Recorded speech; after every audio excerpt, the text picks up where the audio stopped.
Good afternoon, everybody, and welcome to Fire Season 2021.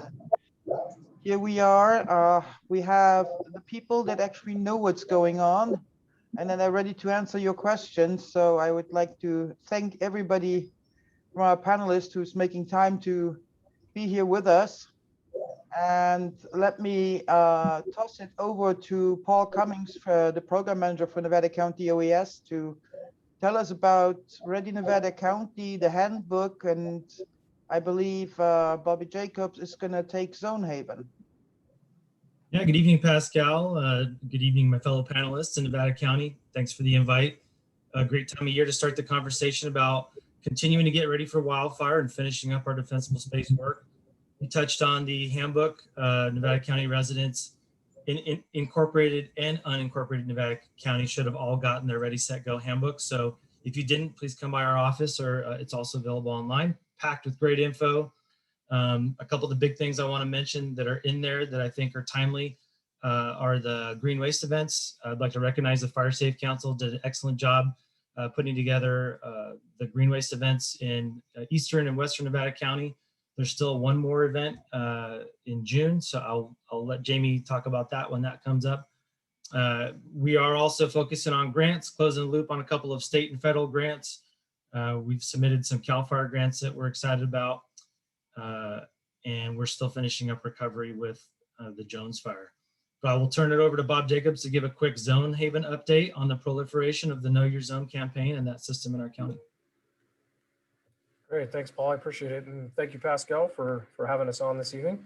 Lieutenant Bob Jacobs with the Sheriff's Office here in Nevada County, I'm your county's Emergency Operations Coordinator. Yeah, Zonehaven, very exciting. Zonehaven is an evacuation management platform or a system that we have officially launched. Less than a month ago, we launched our Know Your Zone campaign, which is really the public awareness campaign around this new tool that OES plans to use from this point moving forward. It's really the goal of this program is to streamline communications between law enforcement, fire, and OES during incidents that involve evacuations. And really it's to ultimately provide clear messaging to the public during evacuations. We want the public to clearly understand who's being evacuated and where. This system has a number of benefits to the community as far as messaging. Unlike before, where when we would message evacuations, we would have to put out long lists of roads or name intersections. Sometimes that could create confusion with people as far as where exactly on that road is this evacuation taking place. The nice thing about the Zonehaven system is that we've broken the county up into 250 different zones, so it looks like a puzzle. Each one of those zones has its own unique identifier or number. So part of the Know Your Zone campaign is for the public to go out and learn what zone they live in. This is accomplished by logging into the Zonehaven site online. That's community.zonehaven.com. If you go there, you'll find Nevada counties there. If you type in your address in the search bar, it'll immediately zoom you down and show you which zone that you live in. It'll give you some information about that zone. It'll show you the boundaries, geographically where that zone is, and it's going to give you the zone number. And that's critical for you to have that zone number, to memorize it, write it down, put it somewhere handy, because if and when we begin to evacuate areas in Nevada County, we're going to do that by zone, and we're going to message by zone number. So again, it helps to take a lot of the guesswork out of where exactly we're evacuating. If you know your zone and you hear or see of evacuations occurring in your area, that zone, then you don't have to wait around. You don't have to ask further questions. You can simply do as we're messaging and either evacuate or prepare to evacuate. The Know Your Zone campaign, we're really leaning into our public messaging around this. We've really just kind of started this messaging campaign. We have a number of different tools that we're going to be pushing out to help people know their zones. We're going to be providing large maps of the county in different locations, such as our library, up at the Rood Center, and it's going to show these zones, and there's going to be a QR code, and you're going to have the website address on there so people can quickly log into that site and find their zone. We just recently took receipt of over 20,000 refrigerator magnets. They're 5x7, and we're hoping to shortly get those distributed to a number of different places throughout the county, different fire stations, police stations, the sheriff's office, OES, and we're going to make these available free to the public. And the nice thing about these refrigerator magnets is they have that QR code, they have that URL, So you can quickly use that magnet to figure out what zone you live in. And then you actually write on the magnet, there's a space to write your zone, and then you stick it on your refrigerator. That way you've got it. It's a place in your home that you visit periodically, frequently, so that you're burning that zone into your memory, so that if and when it comes time to evacuate and you hear that number, then you're familiar with it. That is, and just to be very clear, Zonehaven is not a replacement for Code Red, because if you go on the community.zonehaven.com, you will find your zone, and then you click the button that says sign up for emergency alerts, then you go over to Code Red, and either there you can either create an account, or you can sign in as a guest, put in your home address, and that's where you will get the Code Red alerts. That is absolutely correct, Pascal. Thank you very much. Yeah, Zonehaven is not a substitute for Code Red. It simply complements Code Red. It's a way to help streamline that communication. But absolutely, we encourage everybody to sign up for Code Red, and you can do so easily, like Pascal explained. When you're searching for your zone, when you find it in that pop-up information window, we've actually embedded a hot button in there that says subscribe to alerts. Click it, it takes you out to our county's website, and it gives you an option to sign up either for Code Red, or if you live on the east side of the county, it also gives you an option to sign up for Nixle alerts. Great. And let's turn now to one of the larger landholders in Nevada County, which would be the Forest Service.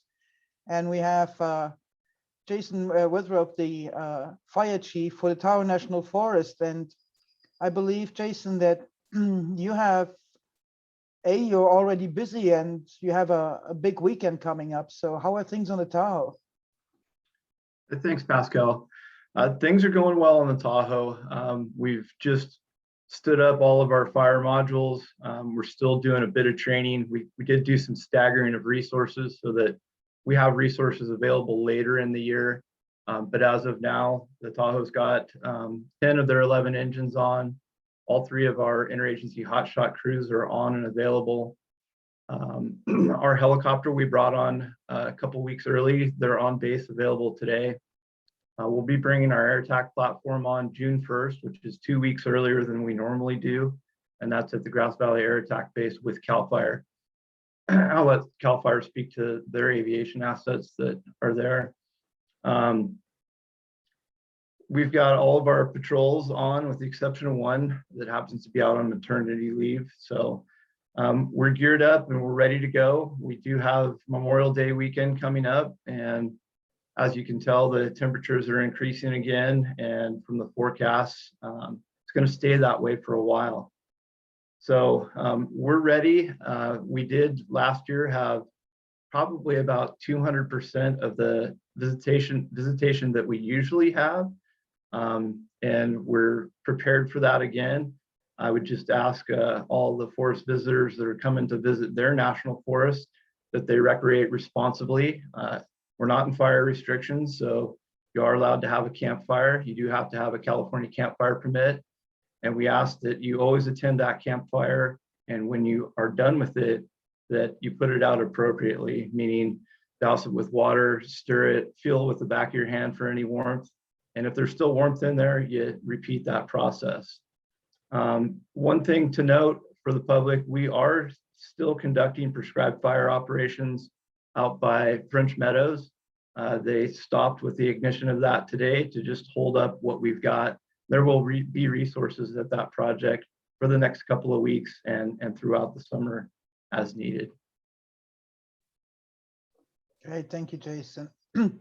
And speaking of your compadres that share the ECC and the airbase with you, we're gonna throw it over to CAL FIRE, who is coming to us live from their conference room at their headquarters in Auburn. Thanks for being here. We're live there? Yes, sir. Okay, good evening, Pascal, and everyone who's on the town hall. Thank you very, very much for the invitation. My name is Brian Estes. I am the unit and fire chief for the CAL FIRE Nevada Yuba Placer unit, and I have with me Deputy Chief of Operations Jim Hudson. So just to echo Jason's comments and our strong relationship with the Forest Service here in Nevada County and across the unit, besides sharing our interagency and co-located command and control operations at the Grass Valley Emergency Command Center. We also share the air attack base at Grass Valley. And so as of today, we have our air attack and one of our 2 tankers on base and available. Our second tanker, it will be coming out of maintenance shortly in McClellan and on base available probably no later than June 1st. Right now, across the unit, resource-wise, we're running at 13 engines, fully staffed with our crews and dozers available. We anticipate going to peak staffing on June 1st, which will give us our total strength of 22 frontline engines, 5 reserve engines, our 4 dozers, our 5 hand crews, and all of our aircraft available at the Grass Valley ECC. We did suspend burning across the unit on SRA lands on May 24th, as well as declaring fire season. And that's consistent with our neighbors to the north in Butte County, as well as to the south in El Dorado County. We try to be as consistent as possible on the declaration of those events. And as I said, we will move into our highest level of staffing on June 1st. So, you know, CAL FIRE is as always ready and prepared for the upcoming fire season and the challenges in front of us. But we obviously cannot do it alone, and we value our relationship with our partners with the Forest Service, as well as our local government fire service partners, and our strong relationship with Lieutenant Jacobs and the Nevada County Sheriff's Office, as well as our partners here in Placer County with the Placer County Sheriff's Office. So again, thank you, Pascal, and look forward to tonight's town hall. All right, thank you, Brian. And Ryan is joining us from State Parks, and State Parks, you have the weekend coming up too. And so how are you looking forward to the weekend, and what's going on? So in all of our Nevada County parks, we actually have a charcoal fire ban, and that's within our day use areas. When you're camping at Malakoff, which is our only campground in Western Nevada County, you can still have wood fires, but day use is going to be charcoal only, and only where fires are allowed. So it'll be established barbecues. We'll have regular patrol for the weekend. We'll have 4 rangers on for Western Nevada County for Friday, 6 on Saturday, 6 on Sunday, and 5 on Monday.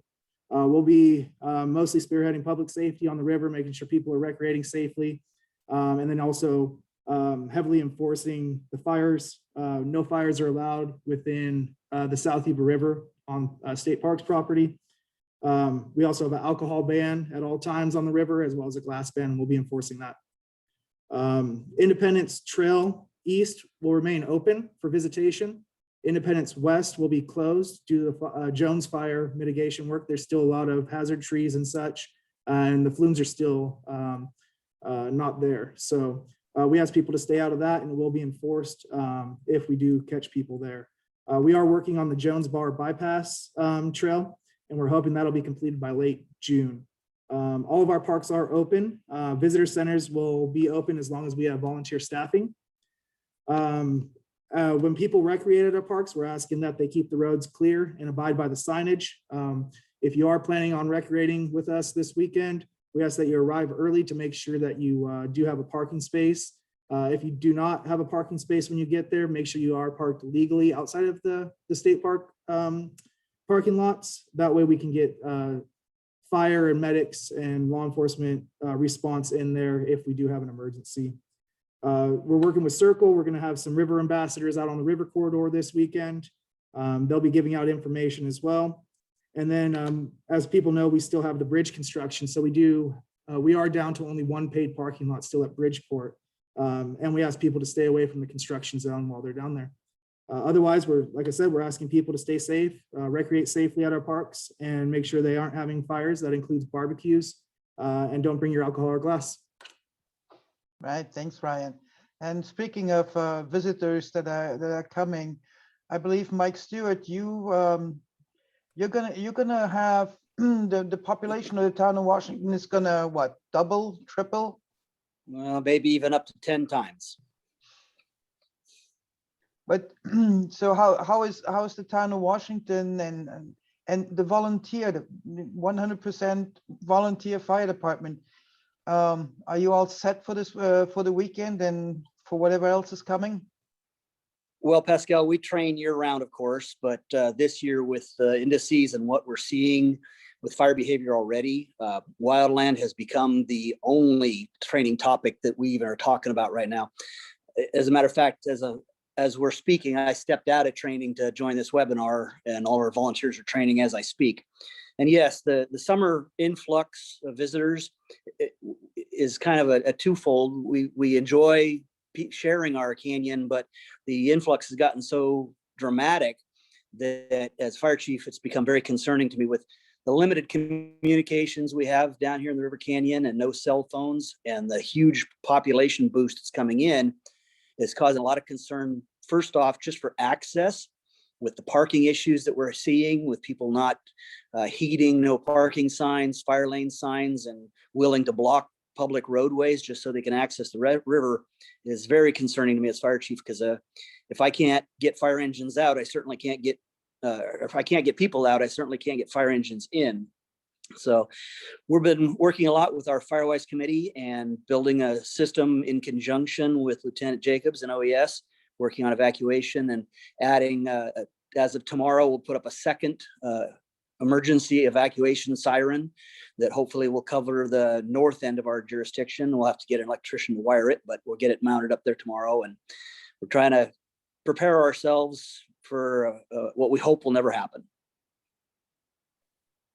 Thank you, Mike. And little closer to Ubernet HQ, Terry McMahon from Nevada County Consolidated, you with, well, of course, North San Juan Fire and CAL Fire and State Parks and Forest Service and BLM. You are more for our area here around Purden Crossing and all that area, Purden Crossing, Edwards. So how are things looking for you this weekend and for the fire season?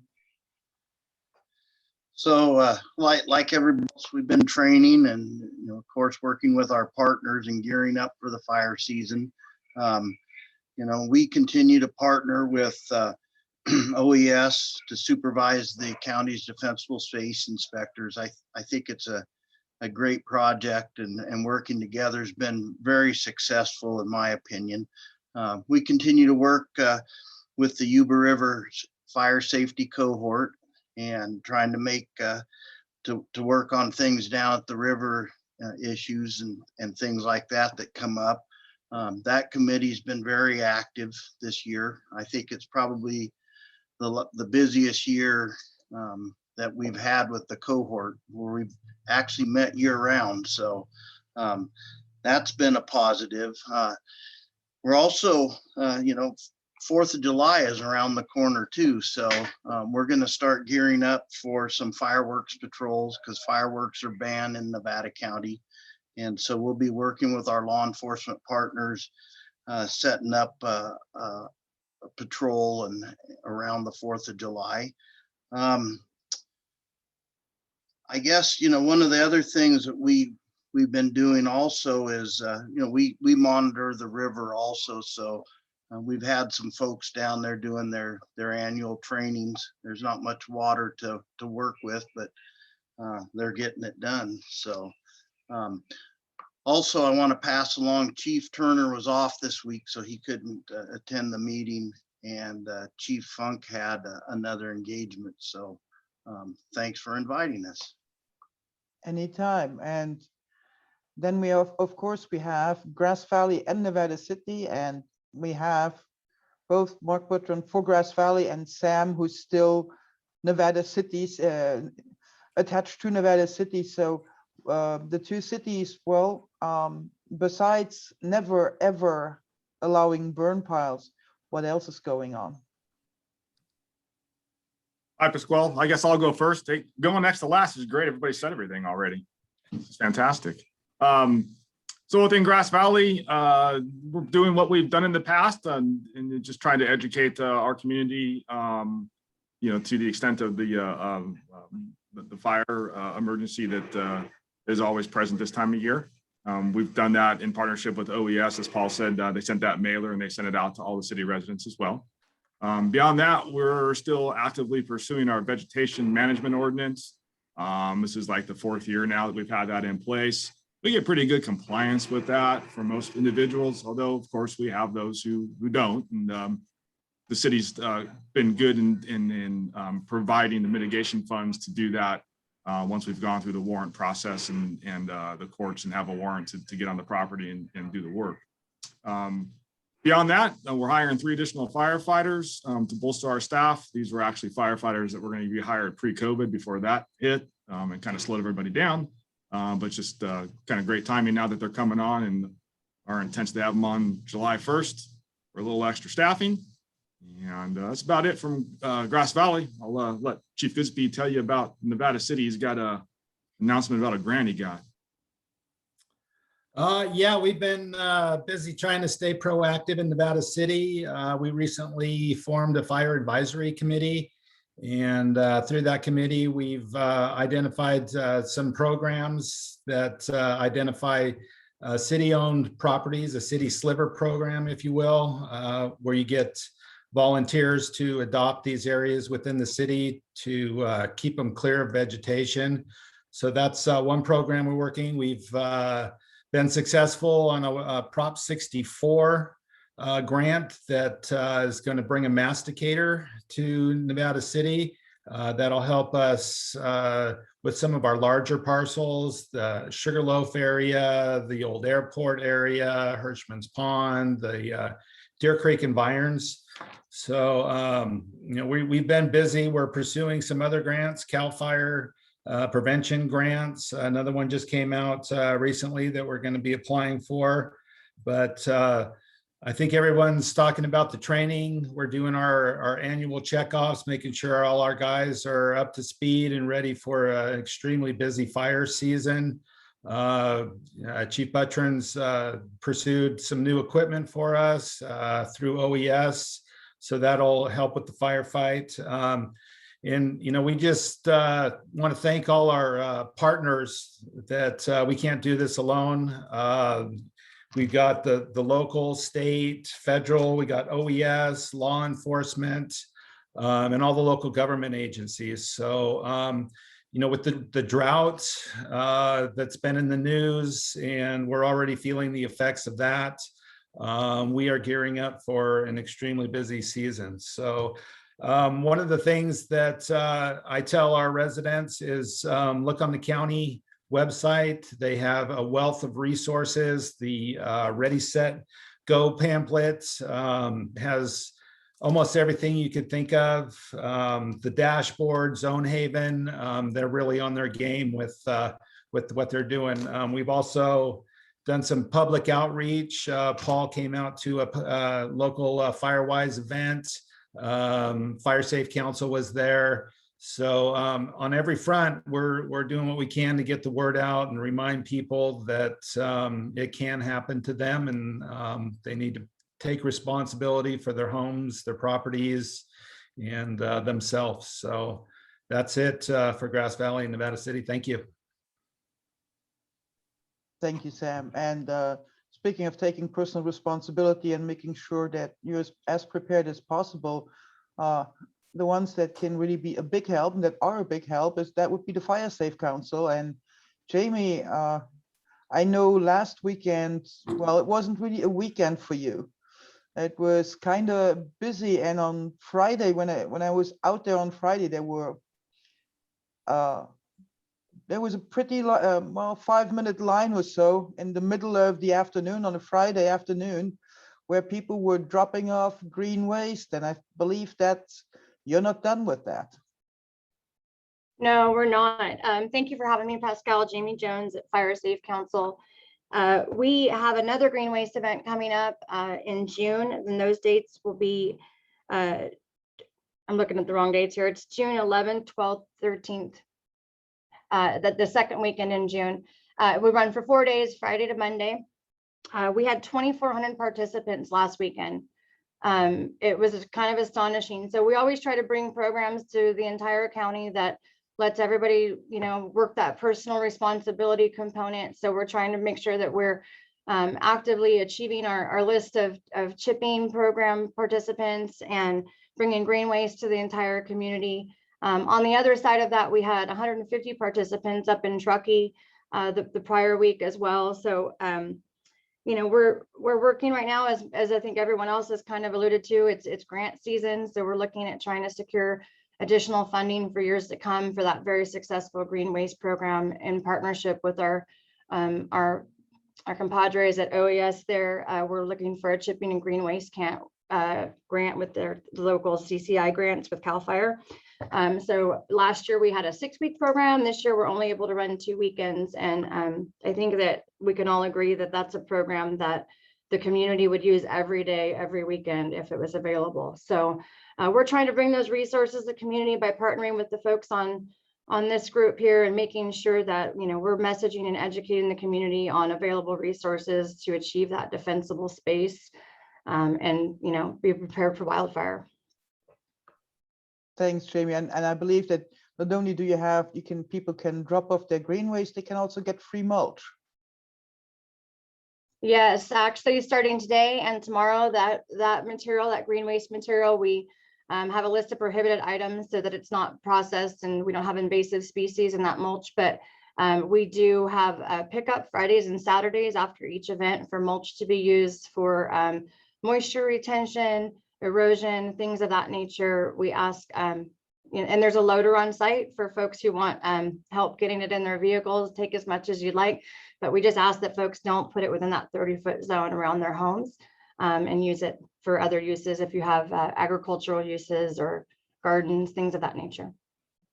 And that's going to come in really handy because the new drought map came out this morning, and a good portion of Western Nevada County is now with what they call extreme drought. So, but back to fire and some of the questions I got from people.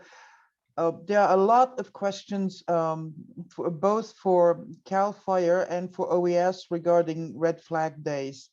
And I know that all the fire agencies on a red flag day, you all have now the proverbial red flags out in front of public buildings, the fire stations, but red flag days. So if one of you could please explain on red flag days, what besides being just normally aware of what the weather is doing, what else should people be doing?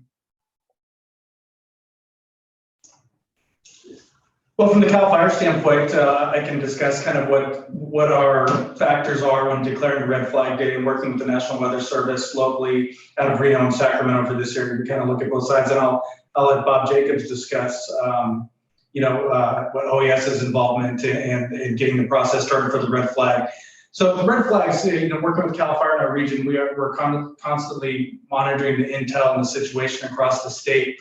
And really what, there's a lot of science that goes into it, a lot of the indices that we look at in weather. And basically what the red flag is, what it's designating is there's a high probability of an ignition and a high probability of a rapid spread of that fire. So those are the extreme days that we obviously want to ensure the public is aware and take the utmost precautions.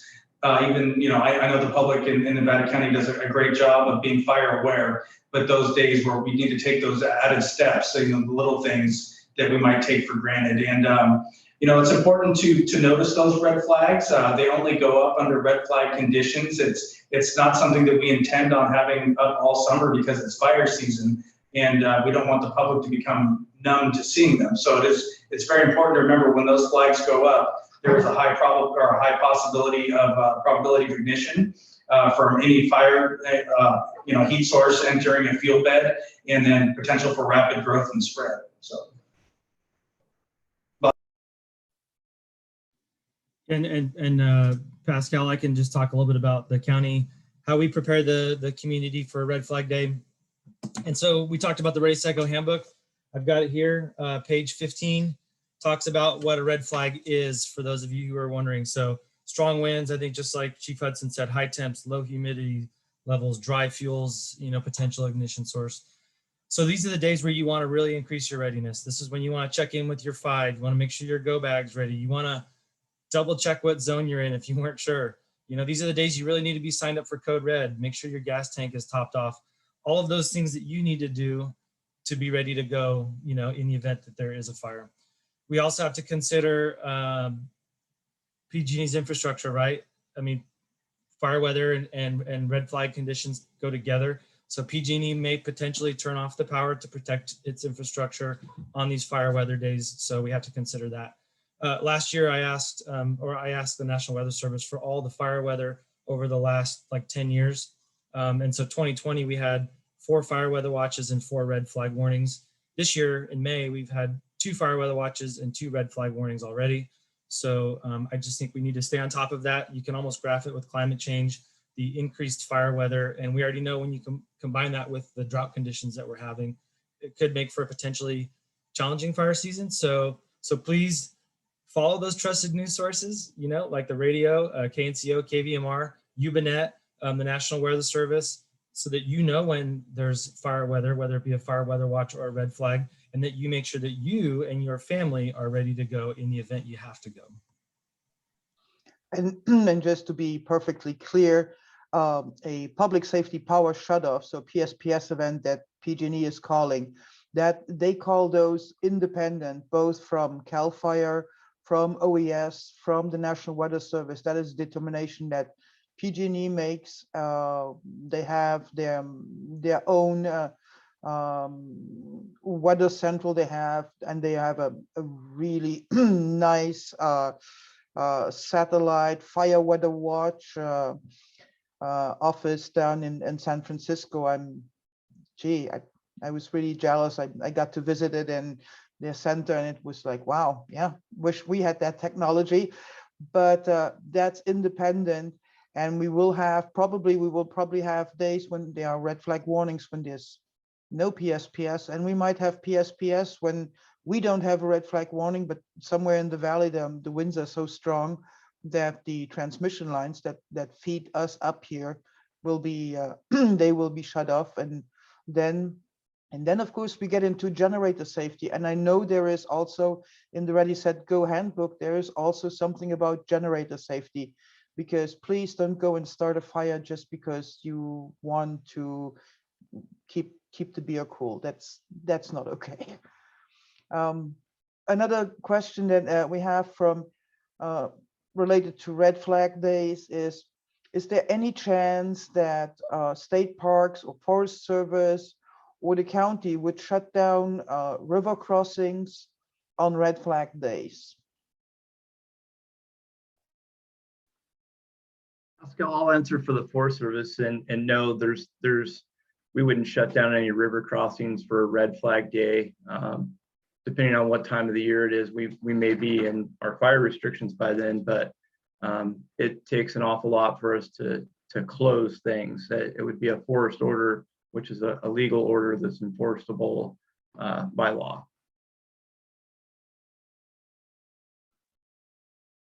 Ryan?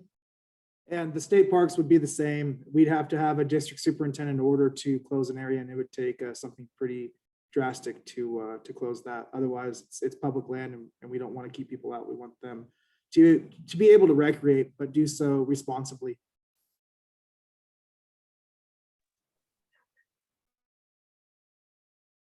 Terry, you want to add something? I think that's where the River Ambassador program comes in handy for the river, so people can get that information out. So I don't know if Circle has completed their training yet, but they're still looking for river ambassadors, I believe. So it's important, and they do a great job getting the message out for us.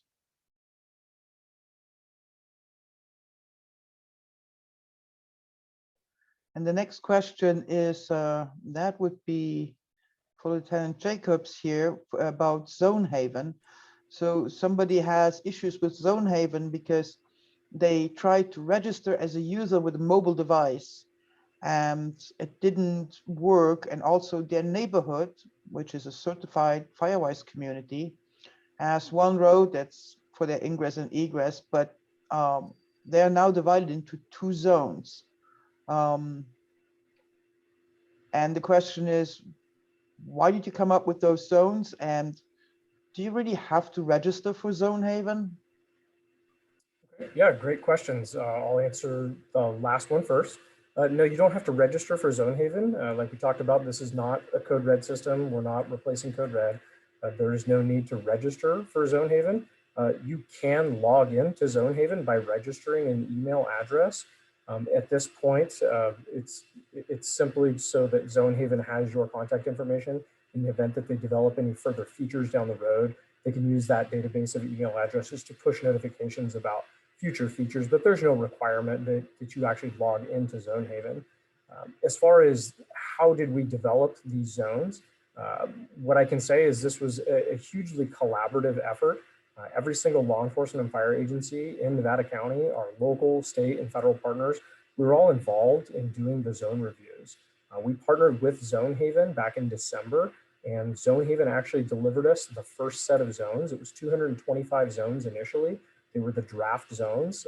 They were produced by their company based on an algorithm that looked at things like traffic patterns, roadway architecture, topography, those types of metrics. And then what we did was we spent the last 3 months meeting with all of our different public safety partners, and we actually went zone by zone and we did individual reviews of those zones.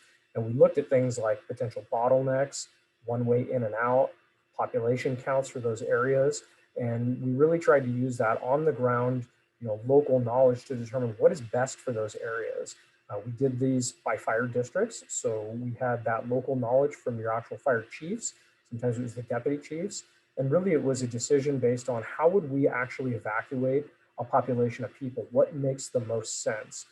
We want to avoid traffic congestion as best as we can. We didn't want certain zones to be too large, but then again, we didn't want the zones to be too small and be too ineffective. So we really had to kind of try to strike a balance between what we were looking to achieve. If anybody has any questions about their particular zone or they have concerns, I would encourage them, just reach out to me directly. I have absolutely no problem taking a look at your particular situation and having a conversation with you about that. Great, thank you. And a question, well, it actually popped up this afternoon. Of course, people were in the Cascade Shores area, they were pretty concerned when all of a sudden air attack was overhead and Tanker 88 was there too. And of course, they saw engines, they saw equipment from all kinds of agencies that responded to the Cashy incident. And one person wants to know how come that there was no, how come Code Red wasn't activated? Why was there nothing on fire agency websites or etc.? And she was thankful that we had the information. But again, we get the information from all these guys that you see here on this call. So, happy to relay that. But why doesn't the Code Red go out every time an engine rolls? Yeah, Pascal, Lieutenant Jacobs again. I can handle that. So Code Red it's an emergency alerting system that the County of Nevada uses, and we give access to our public safety partners for making those emergency notifications. We really want to reserve Code Red for those times where there's a call to action. If we're asking people to do a specific task, whether that's shelter in place, be prepared to evacuate, which we would refer to as an evacuation warning, or actually evacuate, which we refer to as an evacuation order. So we don't want to overuse Code Red. We don't want people to become numb to it and start to ignore those. We want people to understand the severity of receiving a Code Red and that they actually act on that. That's going to be the same with Zonehaven. We're going to utilize those two systems in conjunction with one another. The two systems don't speak to one another technically, but they do go hand in hand, and we will be using one immediately after the other. But again, it's really going to come down to what's the call to action. If it's I don't want to say a routine, because there's no routine fire call, just like there's no routine traffic stop in law enforcement. but we're not going to be using code red in Zonehaven for every fire incident that occurs, only those where we actually have a specific call to action. Another question, and I believe that would probably be for CAL FIRE. Is there a way that people can look up every time, because and I know that from personal experience, every time the air attack takes off or one of the tankers takes off, people want to know where the plane's going. So now we tell them, do not call 911 for that, because that's really not the, what it's designed for. So, but is there a way where people can find out where the tankers are going? Well, I think it's important to remember that the aircraft at Grass Valley Air Attack Base is a regional asset. And it can service anywhere in Northern California and still even Southern California at times. So locally, if we have a fire, we are pretty proactive, trying to be proactive as quick as possible, depending on the level of activity, is to post on our social media and let them, so the public's aware of what's going on in their area, really. And that's across all three counties, Zonehaven and Placer County. For every fire that occurs within our unit, the air attack might go to El Dorado County twice or to Butte County. And, that's not specific to our messaging for the residents here. So I know the people that live up in that area see it in the basin, the Brunswick Basin and around Nevada City, see it take off multiple times a day. But, if you have a concern on where it's going, I encourage you to look at our social media page for CAL FIRE NEU. And if there is a incident that's potentially significant or we're taking suppression action, we will update you. And if you don't see anything, it's probably left to go to another region of the state or to a neighboring county outside of the Nevada classroom. Yeah, if I'm not mistaken, your air attack was today responded also to the fire in the Butte unit that was near Oroville. They had I believe it was the feather incident, and I believe your air attack was on that incident after leaving the Kashi incident. Yeah, day one and two flights under their belt, missions under their belt already. So we'll see if that's an indication of things to come this summer. I hope not. Let's hope not. This question is, I think Mark and Sam, this one's for you. So Terry talked about no fireworks, and there are people now are asking, is there going to be a fireworks show at the fairgrounds? And I don't know if any of you have that answer. And B, what happens if somebody sets off fireworks? Well, the question was for Nevada City, even in a parking lot where it's quote unquote really safe.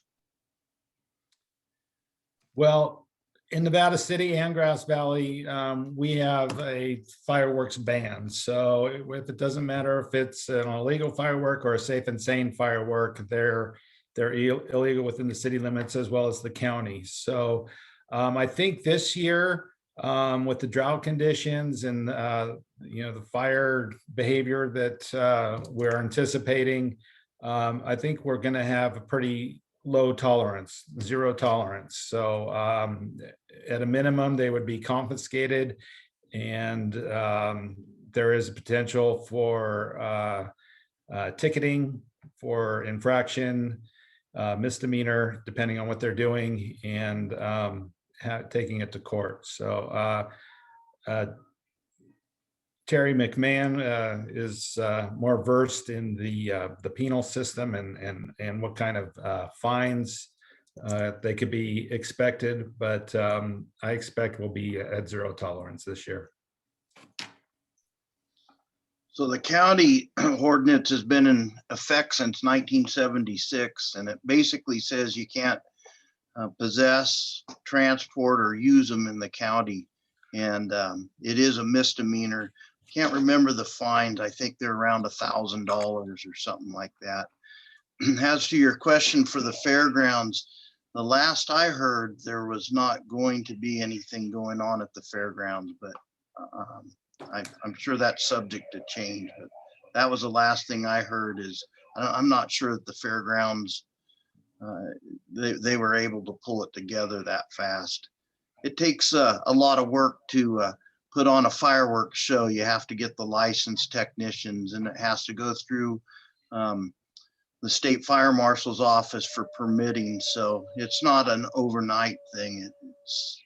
It takes a little bit of time. So the last thing I heard is they were going to opt out, but that's probably subject to change. Yeah, and as soon as we hear one way or the other from the fairgrounds, we'll make sure to share the info. Another question regarding recreation and campfires, and this one was specifically for Scott's Flat, that there was, of course, last year a big increase everywhere in people recreating in the forest, and now there's a major uptick in campers at Scott's Flat and a lot of bike riders. And do any of you agencies, can you tell NID to stop allowing campfires at Scott's Flat, because the residents are really concerned with the drought and the conditions that a campfire there could get out of control and start a fire? I will certainly talk to NID and see if there's something we can do to work together on that. I'm not sure. We haven't met with them yet this year, but I made note of that, and I'll see what we can do. Great. And as far as the Forest Service goes and state parks, you have your rules depending on which stage of fire restrictions you're in. As far as the Forest Service goes, campfires are allowed with a permit or only in developed campgrounds. What's the rule right now, Jason? Well, Pascal, for this year, campfires are allowed everywhere at the moment. We are not currently in campfire restrictions, so both within campgrounds and outside of campgrounds. Traditionally, on average, the Tahoe National Forest usually goes into fire restrictions late July, just based on, we have to look at the entire forest, so the higher elevation as well as the lower elevation, to allow the public to recreate on their national forests. This year, it may be a little bit early, and last year was an anomaly that was COVID related, and the entire region, the state of California, on federal lands went into fire restrictions mid-May. But this year, as it stands, we're paying close attention to our indices, meaning fuel dryness, weather conditions, and right now you can still have a campfire as long as you do so responsibly.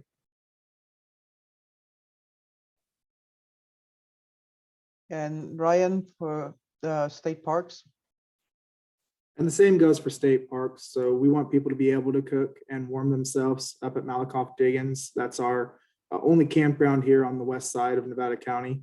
Same goes for Donner Memorial State Park as well, over on the east side of Nevada County. So as long as people are doing it responsibly, we do have codes for fire if they're out of control or they're not putting them out. But aside from that, we are asking people just to do it responsibly. And then at the river, it's never allowed, and we'll be enforcing that as we see people bringing barbecues down, propane, cook stoves and such. We'll be enforcing that.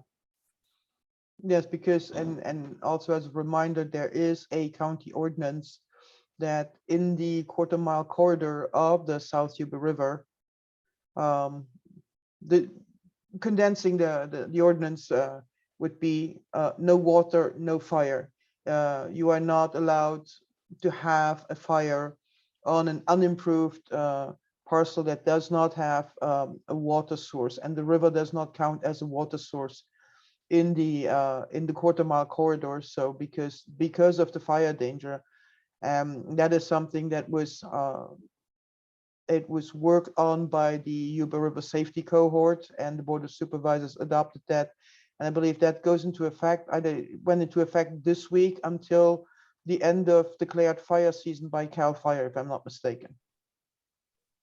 That's correct. and that was one of the achievements of the cohort, combined with getting new satellite phones at some of the river crossings that are being installed, both at Edwards and I believe at 49 at least. And then we'll see. But I get a slew of questions when we mention campfires. Now my cell phone just really blew up. People saying, well, being responsible. So that's, can you address a little bit the personal responsibility that we kind of sort of all have to take, because it is important that as residents or visitors, we need to take responsibility. So if we can get from each of you, what can we as residents, what are we supposed to do now? So for the Forest Service side of things, if you're going to be outside of a campground, let's just say in your favorite camping spot on the Tahoe National Forest, make sure that the area where you're going to have the fire is cleared at least 10 feet of burnable vegetation. So clear it out down to mineral soil. Start your fire in a nice cleared area. You don't necessarily have to have rocks around it. That's an aesthetic thing. If you prefer to have that, that's okay too. And have a responsible adult in attendance of the fire at all times when it's burning. And then, as I stated in the beginning of the town hall, when you're done with that, douse it with water, lots of water, stir it with a shovel, and then feel with the back of your hand to see if there's any warmth. And if there is, repeat that process until you don't feel any warmth. So that's what I would consider responsible. That's what we brief everybody to if we're physically handing out campfire permits. And if you go to the online portion to get a California campfire permit, there's a great video that CAL FIRE put together that explains it all very well.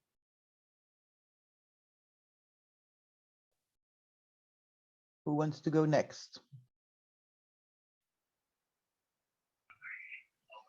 I think we just, we all need to work together and follow the rules and help one another out.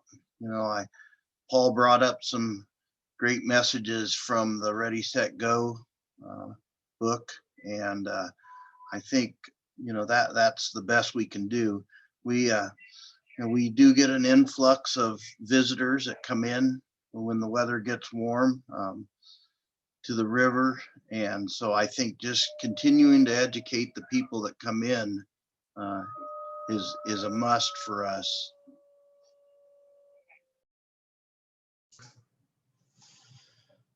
Pascal, for CAL FIRE, I'll speak and just divert slightly, but stay on that personal responsibility note. Obviously, CAL FIRE, protects, private taxpayers' land. We don't manage public land, but I think that message of personal responsibility that Jason was talking about on public lands really is similar to our efforts and our desires for our private landowners to be responsible in the actions they take on their private lands. Our burn ban, as I said earlier, went into effect. And so, what that means is no debris burning at all. And while we encourage, actions on private property, including defensible space clearing and use of mechanized equipment, et cetera, to complete that 4291 clearance, we really encourage people to be responsible about doing that. Obviously, no debris burning is allowed now when it comes to things like flail mowers and mechanized equipment. We really encourage people to stop any of that before or by 10 o'clock in the morning as we move into our declared fire season. And that will just reduce that risk for unwanted fires on private property. And so that personal responsibility is really a key part of the fire prevention component and really assists us in the fire suppression mission.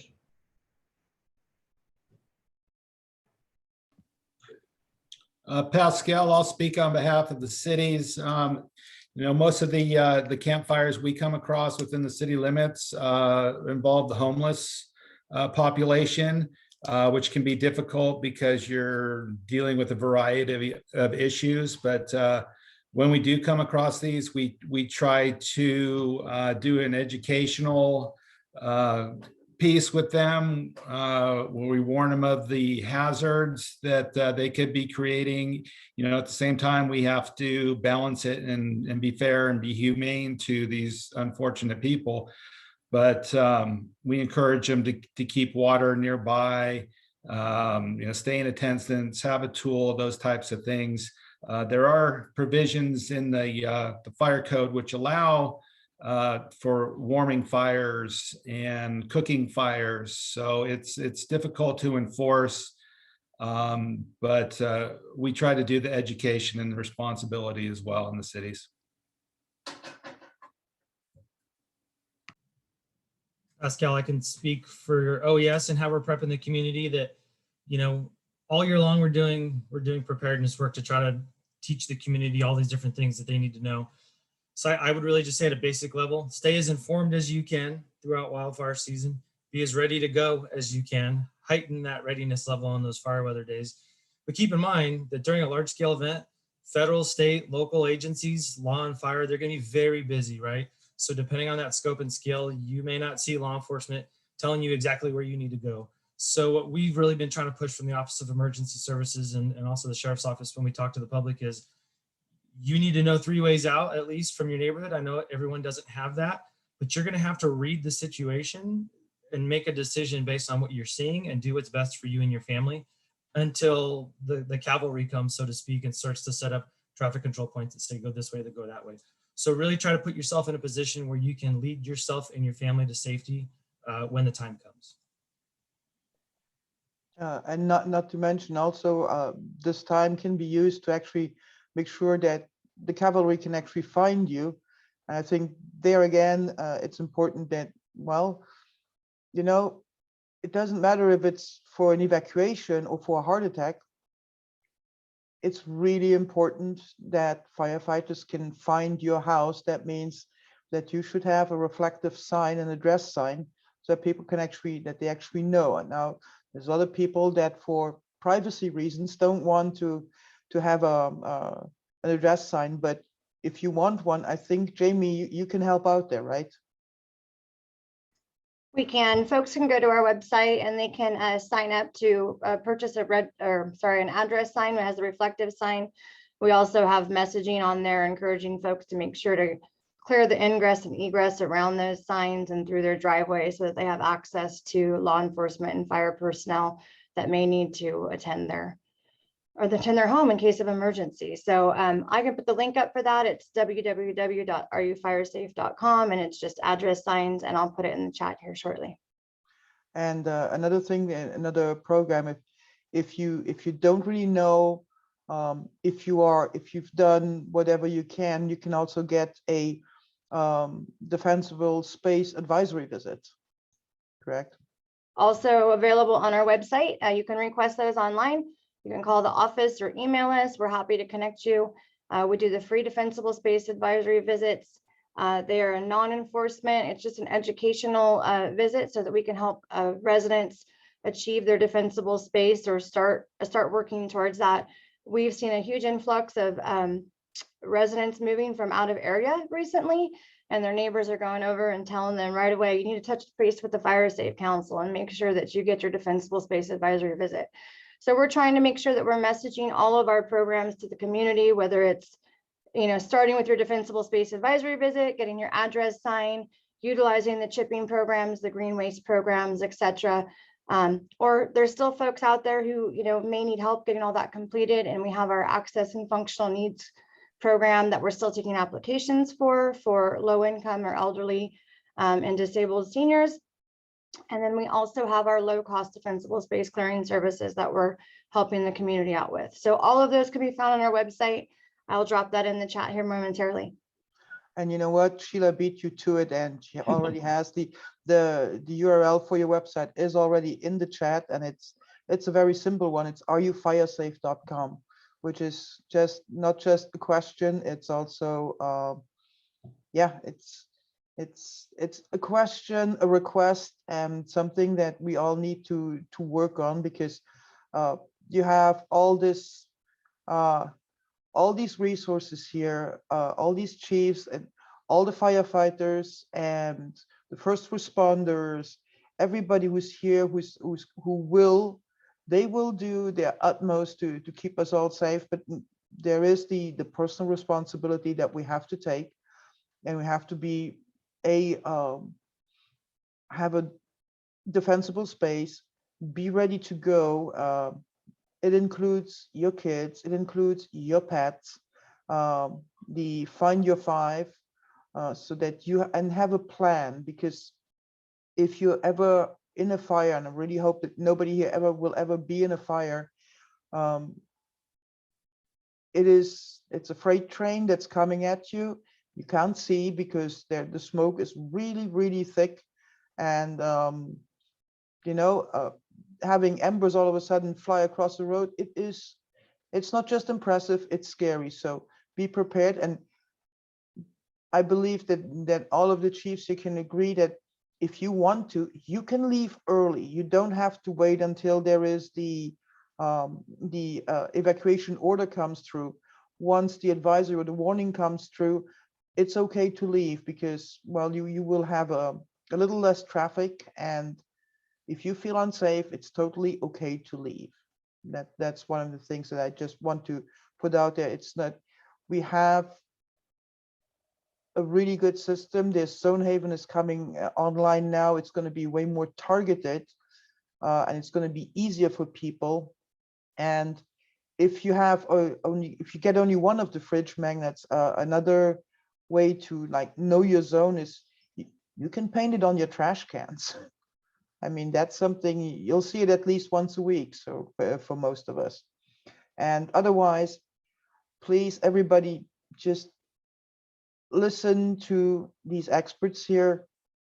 Take your handbook, go with that one, go through it. If you need help, call the Fire Safe Council.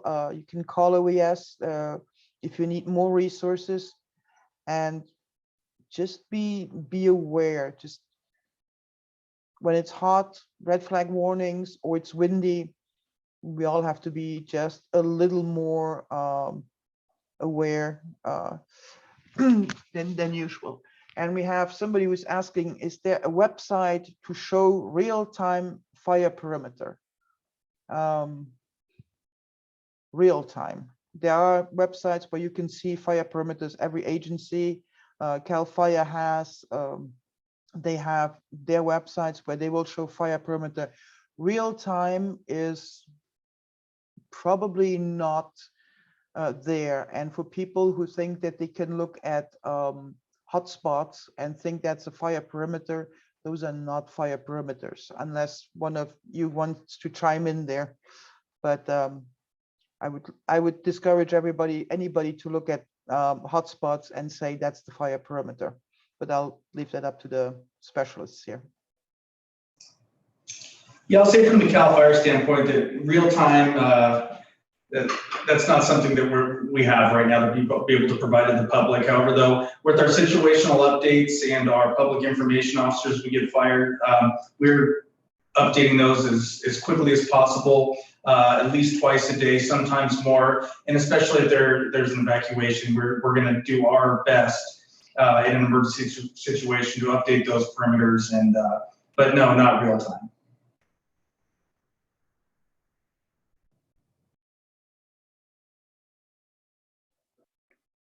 And one thing, if you know, movie theaters are about to open, but before you go to a movie theater, you can actually go online and you can watch the Ready, Set, Go movie, because I believe Nevada County, you made a movie and there's some firsthand testimony in it. Yeah, thanks, Pascal. That's a great plug for our 12-minute long video that we put together. I want to thank our partners. You know, we had Freed, the Sheriff's Office, the county staff, Cal Fire, all on there. And all the stuff that you hear us talk about, signing up for Code Red, you know, the evacuation tag program, how to get defensible space, packing a go bag, having a plan. We put that all in this video that's, I think, pretty entertaining and fun to watch. I've seen it a few times, but it's only 12 minutes long. I encourage you to take the link, share it with your friends, your family. You know, my kids have watched it. My kids in their my daughter, her fourth grade class, they've all watched it in school. So it's just a great way to present this information kind of end to end, cradle to grave, so to speak, about the things that we need to do to get prepared in this community. I also do want to mention that there'll be a Zonehaven clip coming out, about 1.5 to 2 minute long video. We hope to see that out in the next couple of weeks to talk specifically about the Zonehaven program. So there's a lot of multimedia out there that will help you understand these concepts like the high-low siren and things like that. And I think we're going to see those links in the chat. I think Sheila might have put them in there already. If not, you can go to readynevadacounty.org and we'll have it under there under our news alerts. And yes, Sheila did already put that the link to the video in the chat. That's in the chat. And we are, well, we're actually 6 minutes overtime. So if I can get a few more minutes of all of your time, and the one thing that you want to tell all of us, each of you, please tell us one thing we should do, we can do, or one thing we shouldn't be doing right now and throughout fire season. Yeah, Pascal, Lieutenant Jacobs with the Sheriff's Department.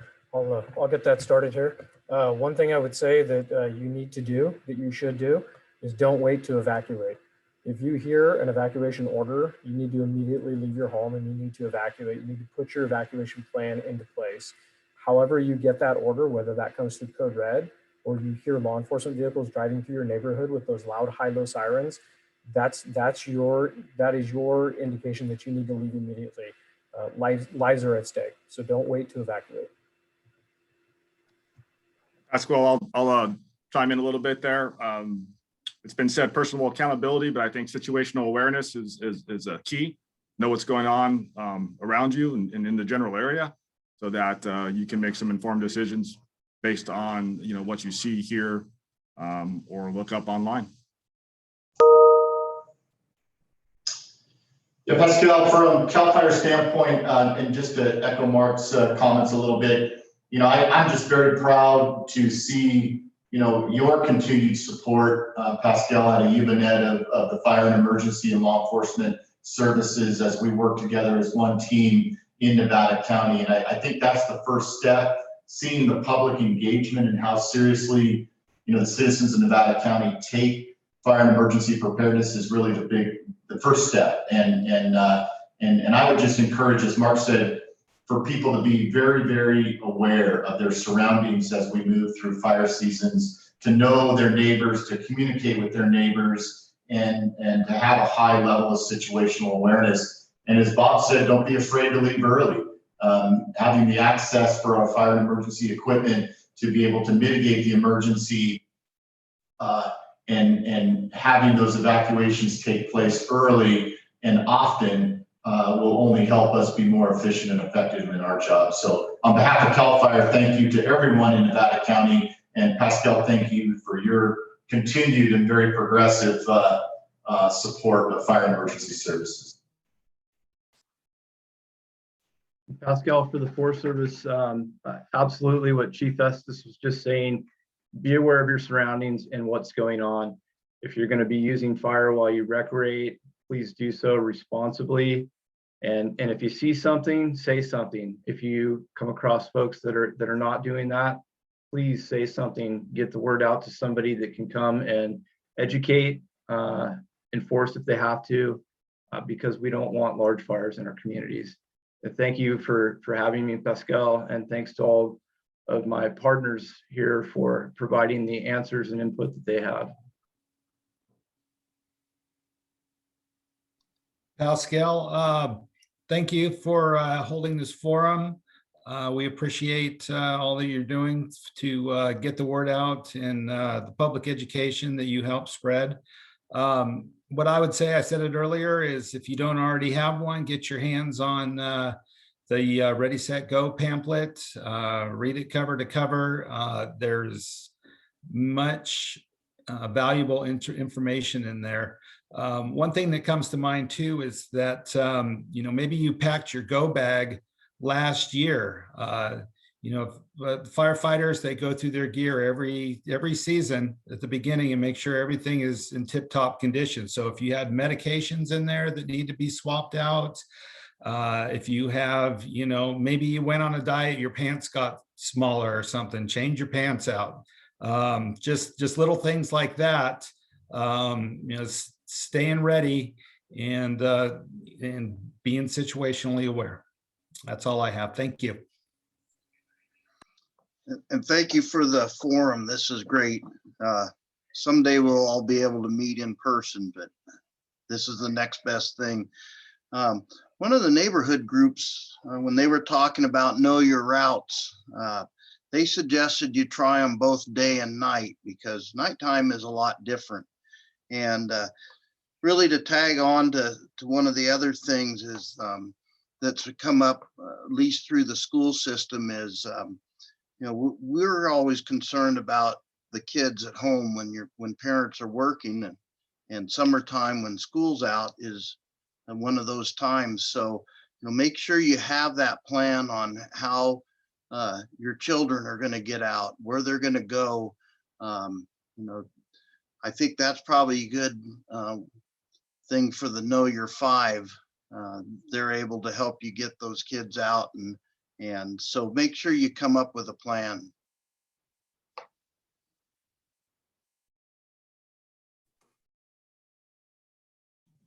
Pascal, I can go real quick that I would encourage Nevada County residents that while we've talked about some serious things today, we know that there's a wildfire threat. I think Nevada County residents should be confident to some degree. And I mean, we all have room to improve for our personal readiness, but they should be confident in the staff that you're seeing here on this call. Everybody from the Fire Safe Council to our fire partners and law partners and county staff, you should feel confident. And I know I'm proud to be part of this team, that everybody's doing everything they can to prepare us for wildfire season. And I know I can tell you as residents that we're ready for this fire season, and we're going to do the best we can, should a fire kick off to protect you and get you out and to provide for you should that occur. So don't be scared, be prepared, and be confident in the Nevada County team and our partners. I'll chime in. I want everyone, we already posted our website, but there's a ton of resources on our website, whether you're looking to do it yourself, whether you need our help, please reach out with questions, utilize our programs. And I'd be remiss if I didn't mention our new membership program. Chief Goodspeed mentioned your Go Bag. We have a new membership program with the evacuation bag. It's a really cool offering, and it's a great way to support the Fire Safe Council. But everyone should be getting prepared right now and making sure that our evacuation bags are ready.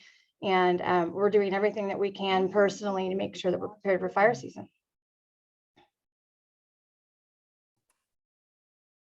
And as everybody else said, thanks, Pascal, for putting this on.